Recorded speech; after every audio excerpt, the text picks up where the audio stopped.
Muy bien, ahí volvimos, ahí llegamos. Estamos avisando a los seguidores, vamos a esperar a que se conecten para hacer Martes del Libro, capítulo 4, segunda temporada. Entonces vamos preparando los apuntes mientras se conectan. Ya está Carlos Moreno, está Lindy 10, está un tal comunicador, está Dylan Orjuela, Jonathan, está K. González, Carlos Moreno, ya lo había saludado, Franco Robin, B. Prada, Lau Rod RM, Lina María Llano, Closet Fitness, Ricardo Orbegoso, el colega, Vázquez Valencia, Alejo, también quedó saludado. Ahí están los primeros que se conectan, siempre reciben su saludo en el Martes del Libro. Ana Milko también se unió debe ser Héctor, será el doctor Héctor, no sé, el doctor Héctor Gómez. John Bustamante, John S. Bustamante, dice Blanca Prada que buenas noches. Aquí quedan todos saludados los que se acaban de conectar, y Johan López Cifuentes. Como empecé un proyecto con Televisión Regional ayer, que va hasta las 9 de la noche, entonces por eso puse que la conexión era 9:10, y esto nos da una medida porque a las 9:10 es más fácil controlar el tiempo hasta las 9:30 y hacemos los 20 minutos de Martes del Libro. Hoy es capítulo 4, segunda temporada. Los otros capítulos, los 34 que hicimos el año pasado en la primera temporada, están ahí en el historial del Instagram. Hoy vamos a hablar de literatura noruega.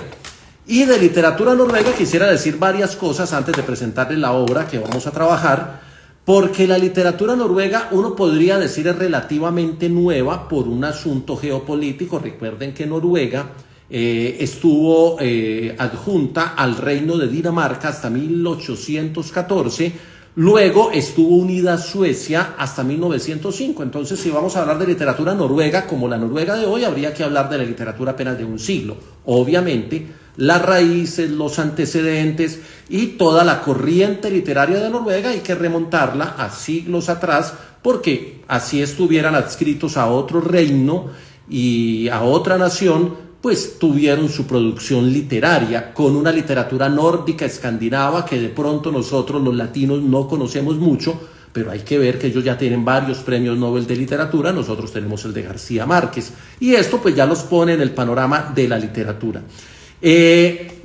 Cantos litúrgicos, muchos poemas y sobre todo mucho teatro ha producido la literatura noruega, y esto ya nos da un punto de referencia. De 1870 a 1890, cuando todavía eran parte, estaban unidos a Suecia administrativamente, tuvieron una era que llamaron la era de los cuatro grandes, que fueron cuatro grandes escritores noruegos. Tal vez el más conocido de todos es el de apellido Ibsen, Henrik Ibsen, que fue un gran escritor de obras de teatro. Incluso muchas todavía se llevan hoy a las tablas en varios teatros del mundo.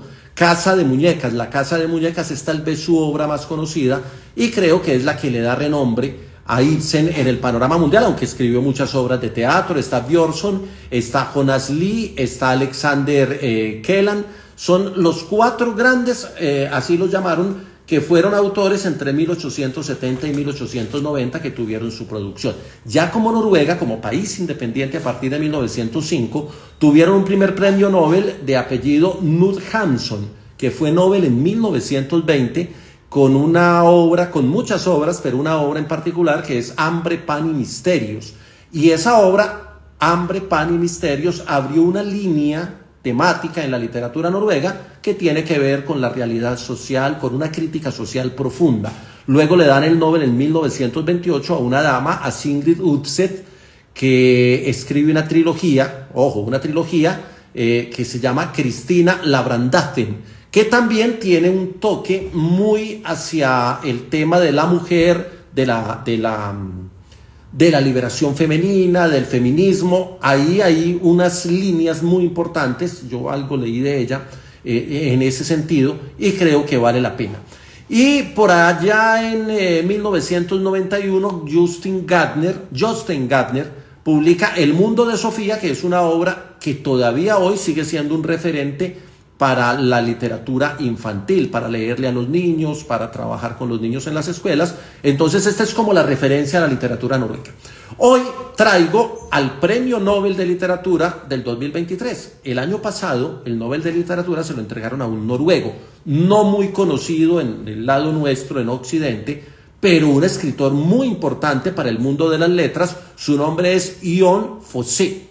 Jon Fosse, como John Fosse, aquí lo tengo en el libro. Aquí lo pueden ver, Jon Fosse, y hoy voy a trabajar este texto que se llama Trilogía, que no es un nombre muy vendedor, pero hice la referencia a la escritora Undset, que ganó el Nobel en el 28 con una trilogía.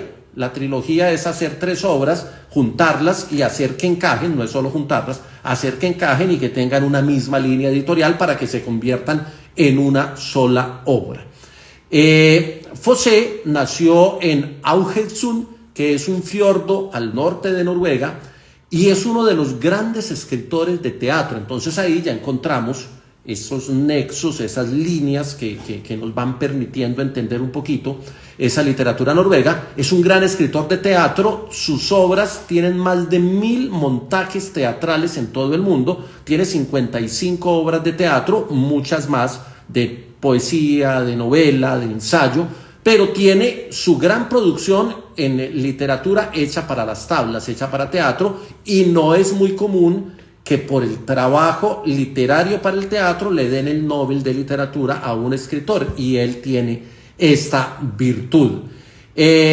Hoy el diario Daily Telegraph tiene una lista que actualiza cada 4 años de los 100 genios, los 100 genios vivos del mundo, y este escritor, Fosse, aparece en el puesto 83 en la última versión de esa lista del Daily Telegraph. Entonces también es una referencia, lo consideran un genio. Aparte de eso, vive en una casa que le dio el reino, el gobierno de su país, por ser uno de los hombres más destacados de su nación. Entonces tiene una particularidad, es un gran referente en Noruega. Nosotros no lo teníamos muy bien referenciado. Y para entrarle al texto que vamos a trabajar, tiene en el día que recibió el Nobel, en una entrevista que le hicieron, que la replica El País de España, tiene una frase que es brillante: escribir es como rezar.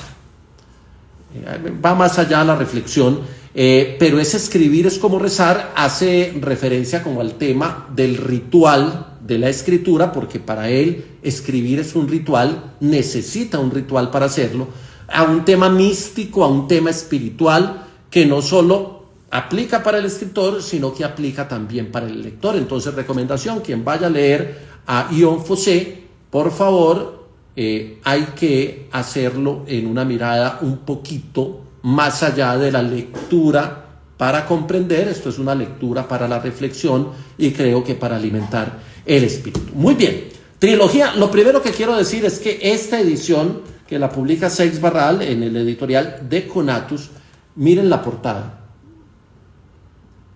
Este editorial tiene unas imágenes de portadas. Ustedes ven a un tipo sostenido por un tornillo que carga a una mujer, y la mujer tiene un niño entre brazos.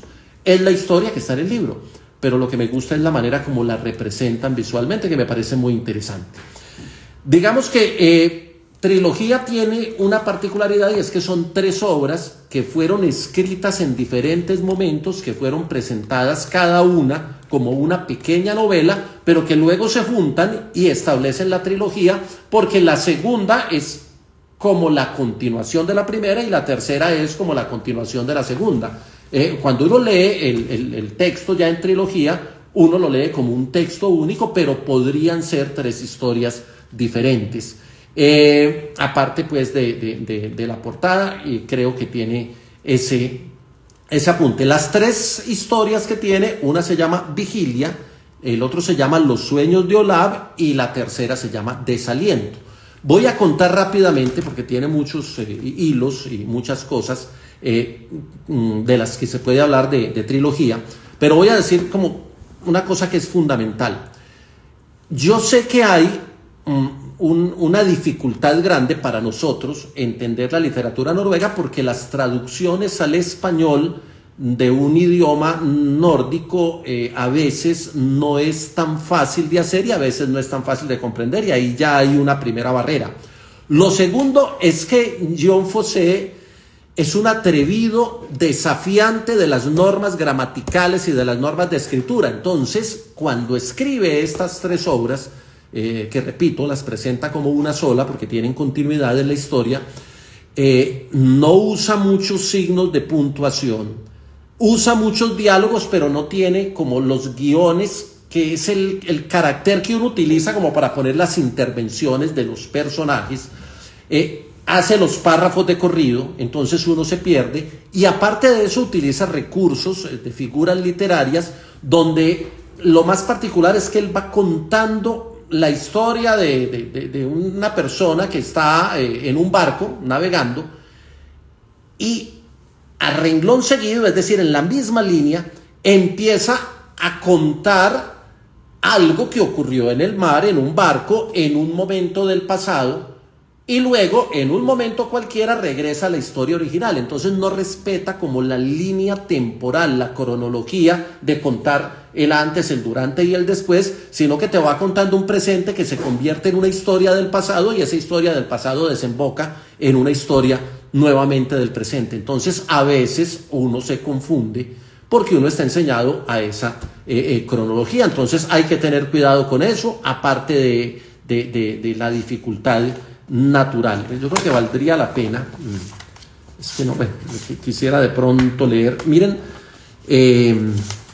por ejemplo aquí dice: ¿creéis que soy una de esas? Dice, marchaos, dice, y la vieja agita el brazo que tiene libre, pero dice hazle, nada de peros, dice la vieja, y mira a Alida, ya he cogido a demasiadas como tú en mi casa, dice la vieja, demasiadas como tú, dice. Entonces no va marcando las entradas de los diálogos, y uno trata de entender el diálogo cuando ahí mismo está metiendo otro personaje que entra en otra acción de otro momento. Es complejo.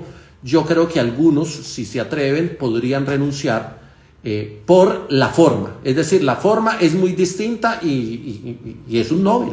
Independiente de lo que uno pueda pensar de los premios Nobel, de la argumentación para entregarla y de que a veces escogen a unos autores que uno los lee y no les encuentra, pues este es un premio Nobel, es el del 2023, tienen un atrevimiento en las formas, pero me gustaría hablar del fondo.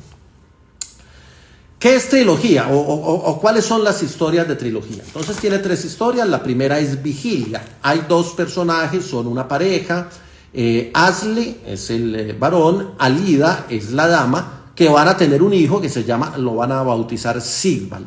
¿Cuál es la historia? Es una pareja de noruegos sin nada, prácticamente desterrados, desposeídos, jóvenes, adolescentes, es su primer amor, lo sellan muy rápido.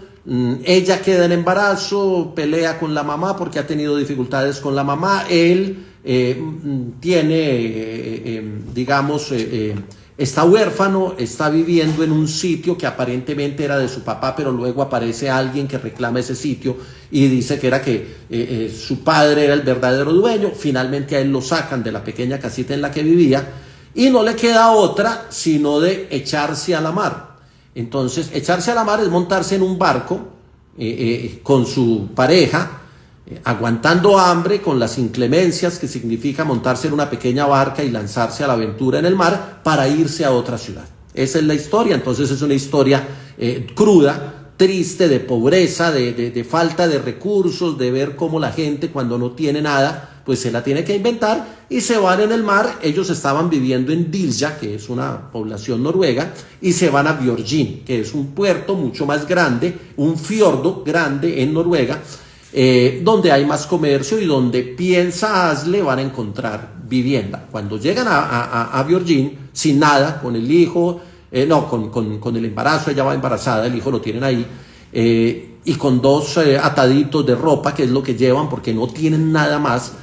Nadie les da posada porque todos asumen que no son una pareja oficialmente casada. Entonces dice, ustedes no están casados, ustedes están, hay ahí también como una alusión religiosa, no tienen configurado el matrimonio, entonces no lo reciben. Y empiezan como en la historia de San José y María, muy parecida, a ir de casa en casa buscando dónde pasar la noche porque ella va a parir a su hijo. Finalmente encuentran una casa donde vive la partera y donde hay otra señora que es la dueña que desaparece, entonces a ellos les atienden el parto y ellos finalmente tienen el bebé. Ahí está la primera historia. En la segunda historia, que es parte de la trilogía, Los sueños de Olaf, resulta que ellos están viviendo cerca a Björgvin, pero han cogido carretera y se han ido a buscar dónde vivir porque no encontraron dónde en el puerto.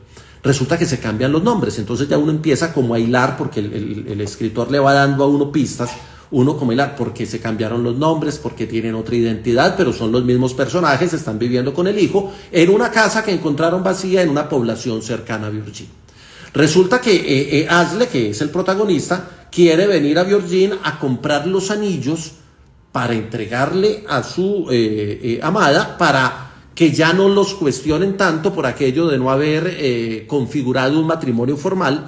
Entonces viene a comprar el anillo, resulta que entra a una taberna, aparece un tipo que lo viene persiguiendo, que se lo encuentra en la carretera, que lo llaman el viejo, y el viejo lo está persiguiendo y le empieza a preguntar y le dice, ¿usted es Asle? Y él dice, no, yo me llamo Laf, porque él ya se ha cambiado el nombre, y ahí entonces uno empieza a entender que se cambiaron el nombre porque había algo que los preocupaba frente a su realidad. Resulta que el viejo lo identifica y dice, usted fue el que mató al dueño de la pequeña cabaña en su pueblo natal, usted fue el que mató a la dueña de la casa a la que llegó a hospedarse, y él dice que él no se llama así, y se siente una situación incómoda con el viejo en la taberna. En la taberna hay otro muchacho que resulta conversando con ellos, y el otro muchacho acaba de comprar una pulsera de oro y de piedras azules para su amada porque él está muy enamorado. Entonces Asle piensa y dice, yo también quiero que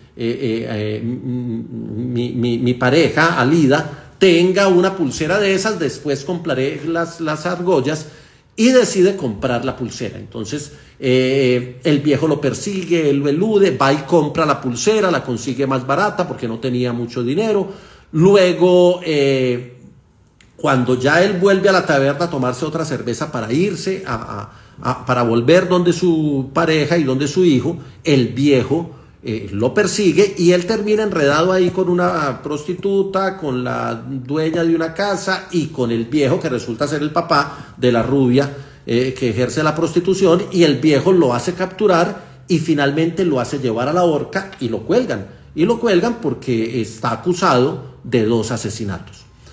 Esa es la segunda parte de la historia. Y en la tercera parte de la historia, que es Desaliento, aparece otro personaje que es Alice. Alice es una segunda hija de Alida, y esta chica, ya Alida ha fallecido también, ha avanzado mucho el tiempo. Ese último capítulo tiene todas las generaciones habidas y por haber, y resulta que Alice, que es la otra hija que nace obviamente después, empieza a encontrarse con su mamá y la ve en todos los rincones de la casa. Y entonces ahí empieza, como la historia va avanzando, va al presente, se devuelve. Entonces uno, hilvanando la historia, pues puede decir que lo que pasó es que la mamá, Alida, va a buscar, en ese tercer capítulo, va a buscar a su amado, a Asle, que ya sabemos se había cambiado el nombre por Olaf, y va a buscarlo a Björgvin, y está muerta de hambre, cargando el niño en una miseria terrible, y cuando llega, pues al marido o a la pareja se la han ahorcado, pero ella no sabe, y resulta que ella se encuentra en la playa la pulsera que se la había robado la prostituta Asle, y ella ve, ahí empieza a aparecer la ficción, la imaginación, la fantasía. Ella ve a Asle que le dice que esa pulsera es para ella, que él se la compró con todo el cariño. Resulta que la otra chica que se la había robado a Asle la perdió en la playa. Y en la playa se encuentra también a un señor, a un marinero de su pueblo natal, que había estado vendiendo pescado en Björgvin, pero que era de Dilja. y ese señor ya tenía, digamos que era grande, avanzado en edad, pero empieza a ayudarle, la lleva a que coma, le dice que se puede ir con él hasta Dilya, le cuenta que a Asle ya lo ahorcaron, que lo llevaron bueno, y entre otras cosas el viejo fue el verdugo, que lo han ahorcado, le cuenta todo lo que había pasado con Asle. Ella pues obviamente entre el cansancio y la tristeza se monta en el barco y se va con esta persona a la población de Dilya. Y resulta que ese capítulo es muy rápido porque pasan muchas cosas. Resulta que ya este tipo ha muerto, la mamá Alida también ha muerto, y Ales, que es la segunda hija, pues empieza como a ver a la mamá. Resulta que de la mamá no se sabe qué pasó, saben que ha fallecido, pero la historia que hay es que la mamá murió en el mar y que se ahogó, que se metió al mar y se ahogó. Resulta que la mamá tenía también esa parte fantasiosa y de imaginación, donde veía a Asle, el ahorcado, y Asle le hablaba y le decía qué hacer, le decía que era correcto irse con esta persona que le quería ayudar, que es finalmente el que embaraza a Alida para su segunda hija. Y entonces termina la historia como con esa tristeza, porque Asle no puede zafarse de la imagen de la mamá, porque la mamá la persigue por la casa, la mamá está muerta, y entonces decide salirse de la casa y empezar a caminar por la montaña y bajar hasta la orilla del mar. Y cuando llega a la orilla del mar, Asle entiende que solamente entrando al mar puede zafarse de la imagen de la mamá que la persigue tanto. Y Asle entra al mar y casi que uno supone, aunque no lo diga el texto, que Asle termina también muriendo metida en el mar.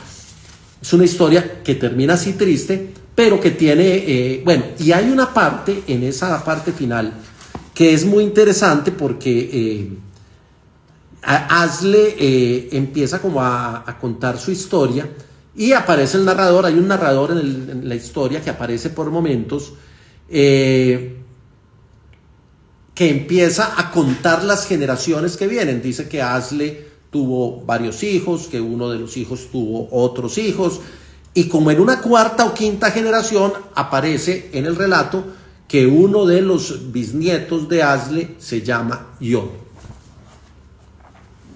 Pareciera ser un apunte autobiográfico donde Ion Foss descubre en la escritura, o seguramente lo descubrió de otra forma, pero en la escritura deja ahí ese hilo suelto, como deja muchos otros, donde uno dice, entonces está contando la historia de la familia en los antiguos pueblos noruegos. No tengo por aquí la página a la mano, pero creo que es por aquí. Y Alida piensa que ella y Asle siguen siendo novios, que están juntos, él con ella con él, ella en él en ella. Piensa Alida y mira el mar, y en el cielo ve a Asle. Ve que el cielo es Asle y siente el viento, y el viento es Asle. Asle está ahí, Asle es el viento. Si no existe, de todos modos está ahí. Entonces oye a Asle decir que está ahí, que ella lo está viendo sin mirar el mar. Verá que él es el cielo que ella ve por encima del mar, dice Asle. Y Alida mira y claro que ve a Asle, aunque no solo lo ve a él, también se ve a sí misma en el cielo. Y Asle dice que él existe también en ella y en el pequeño Sigvald. Y Alida dice que así es, que siempre será así, y Alida piensa que ahora Asle solo está vivo en ella y en el pequeño Sigvald. Ahí hay un homenaje al hombre que fue ahorcado, pero que está en el recuerdo de ellos. Y por ahí hay otra referencia que es donde hacen como la referencia a Jon, que para mí, de alguna manera, él puso ahí que él está en esa línea generacional de esta familia, de la historia que está contando. Tiene el tema de la pobreza muy bien trabajado, la miseria, los prejuicios de la sociedad frente a esas parejas que no tenían un matrimonio oficializado, la vergüenza de los desterrados, el tema de la deshonra, el tema del castigo, el tema de la propiedad privada, el tema de la religión, que entre otras cosas, ustedes saben que los países escandinavos tienen otras historias religiosas por ahí que aparecen también medio tocadas, no de fondo, pero sí deja muchas aristas sueltas y muchas cosas que pensar. Jon Fosse, hay que leerlo más, No es fácil de leer, no es una lectura de arranco y voy leyendo de corrido, pero creo que él lo define cuando dice leer es como rezar. Creo que esto es un tema que va, escribir es como rezar, es lo que dice. Ritual, místico y espiritual. A quien le haya llegado el mensaje y lo quiera leer, se consigue fácil aquí en Colombia esta traducción, John Fossé, y hay que leerlo porque es el Nobel del 2023. Aquí se lo recomiendo, los espero el martes 9 y 10 de la noche con el capítulo 5 de la segunda temporada de Martes del Libro.